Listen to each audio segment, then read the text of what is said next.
Hello and welcome to another beautiful day on Oweleketv. Well, we are reaching you live and direct from the capital city, Abuja, Nigeria. My name is Ramsey, and of course, I have Antonia Nwokolo right here. Good morning, Good Antonia. morning, Ramsey. You Thank look, God it's Friday. well, I wanted to say you look Friday. Oh, thank you. You too. You also look Friday.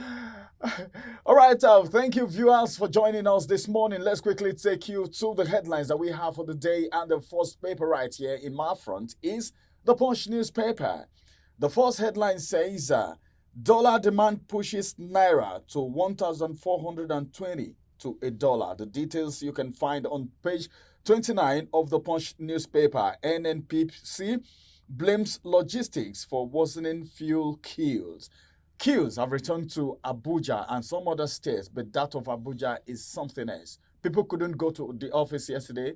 You get to the road and the fare has changed. Yes. And it And affected a lot of people. The price of transportation has also increased. Yeah, that's so it. Somewhere that's the fare I'm talking ordinarily take a drop for 400 naira, 500 naira has gone up, and you see passengers and drivers bargaining very, very seriously. It's a serious one. Someone was saying it's like they want to reduce the price of fuel, and I was like, if they want to reduce the price of fuel, then why the queue? Or they want to cause artificial scarcity so that they can sell what they have on ground at a high price before well, these people can do anything. I'm talking about the marketers. All right, still more coming from the Punch newspaper this morning. A Senate panel seeks extension of 30 trillion naira loan probe. Details on page 30 of the Punch newspaper. More still coming from here. 4 million UTME candidates not admitted in 4 years, according to investigation.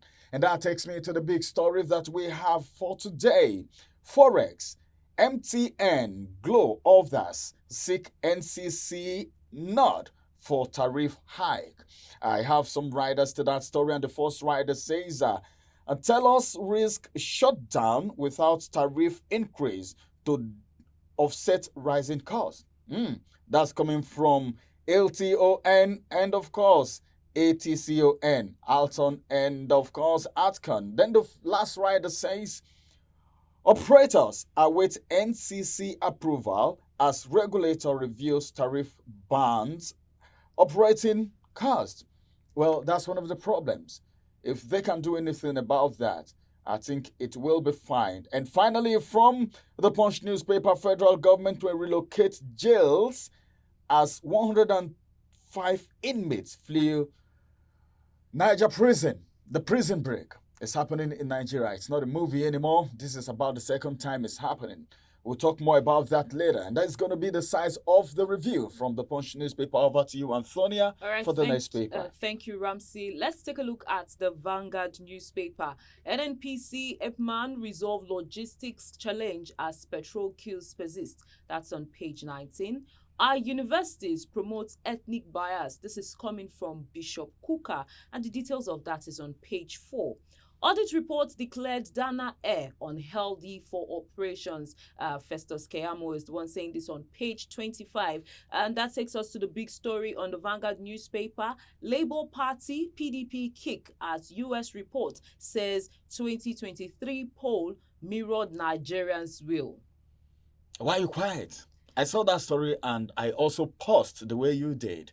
So many things to talk about, but then if you want to talk about this, it's going to take a whole lot of time. I'll take the riders to this story. I'll take the riders to this story. Report admitted APC rigged elections, surprised over its conclusion. This is coming from the Labour Party. And the next rider says, we won't allow Nigeria become one-party state. This is coming from the PDP. It is welcomed, but we don't need external validation. APC and this is coming from APC and the presidency. And the last one says votes were not suppressed in Lagos. I have a lot of questions to ask concerning these reactions from the PDP, the presidency, the APC, but and the Labour Party. The details of this story is on page 5. grab a copy of this newspaper. Leave your comments. Let's get to know your thoughts on Labour Party and PDP's reaction to the US report on the 2023 presidential election. Moving on, Boko Haram sacks military camp in Niger. Bandits attack emir in Zamfara. At this point, I wonder where we are going to as a country. See, like joke, I don't know, but then it's like people are now getting relaxed with the whole situation, and it's eating deeper into the fabrics of the society. You just read that now. What do they mean by sacks military camp? Boko Haram sacking military camp. Well, this is not even good for the international. At all, it's not okay at all. If other countries are hearing this, that's to tell us that, so is it that the they military took over system, the the security entire of camp, the or- country is porous. That's what it means. For oh my God! Instead of the military, okay, to be sacking the Boko Haram is now the Boko reverse Haram situation. sacking. Well, maybe you can just pick a copy and go through it for more details. Now, finally, from the Vanguard newspaper, Okwamam communities shown House Committee's investigative hearing. That's on page 4. I'll also take another headline from the Vanguard newspaper. That would not be the final one. Federal government, states sign accord on economic financial inclusion. The details of that is on page 11, Ramsey. Let's take a look at the next paper. The next paper is the Nation's newspaper. Let's look at it and see what we have from there. Above the head, I have this headline which says, "Why I Came Hard on Dana Air" by Keyamo. All right, aviation roundtable kicks. Details of that you can actually get on page 3 of the Nation's newspaper. More still coming from the Nation's newspaper. Manhunt for 109 fleeing prison inmates. One writer to that story, fence collapse to blame. Fence collapse to blame. That's where the problem is coming from. Whatever happened in this country, there must be a shifting of blame. Who do we blame? All right.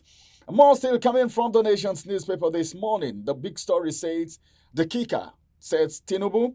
And the story said, "I take tough policy decisions in people's interest." I take that again. I take tough. Okay. The person saying this is the president. Just take note of that. All right.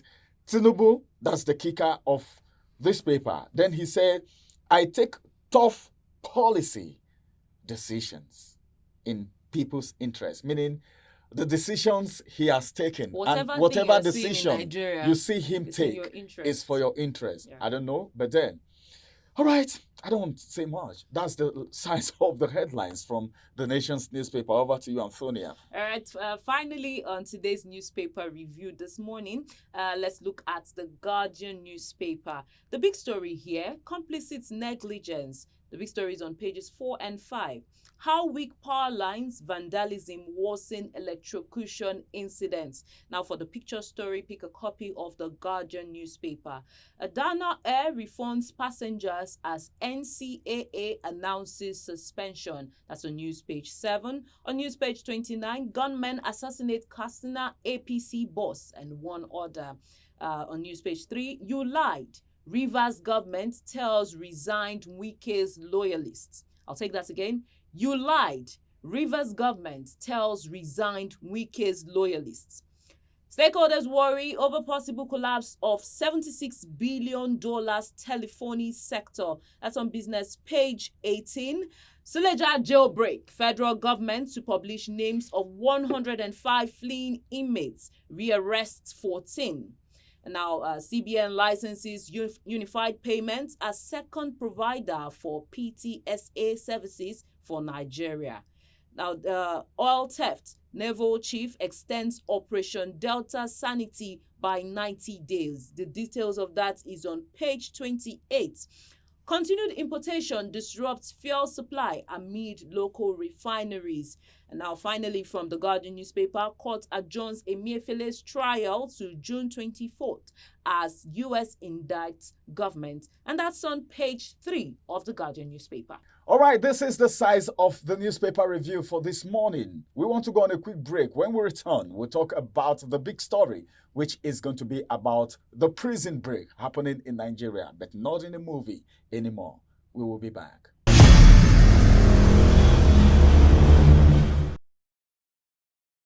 Welcome back from that break. Outnumbered still live on your screen with Ramsey and Antonia. We want to talk about the big story for this morning, which has to do with the prison break in Niger State. This is not the first time we're having a prison break in Nigeria. Before now, it used to be a movie. I could remember a movie titled Prison Break, and it was a very interesting storyline. But right now, we first of all had one in Kuje prison, and now it is in Niger State. But then, this is what is happening right now. According to what we heard, they said from the papers, they said a fence collapsed. Yeah, from the heavy downpour on Wednesday. From the heavy downpour on Wednesday. What does that tell you? It means these prisons are not properly taken care of. Okay? Now it is not prison anymore. It's called a correctional center, where we feel people who go there on return from there, your brain, your sense must have been corrected. You should come out as a better person. So if you want someone to come out as a better person, then where the person is staying, the environment also have to do something to the person's psyche. You know, the psychological disposition of the person should have a relationship with where the person, you know, what environment does to people, okay, dispositions especially. So if these prisons are not properly kept, okay, imagine this prison break or maybe this collapse.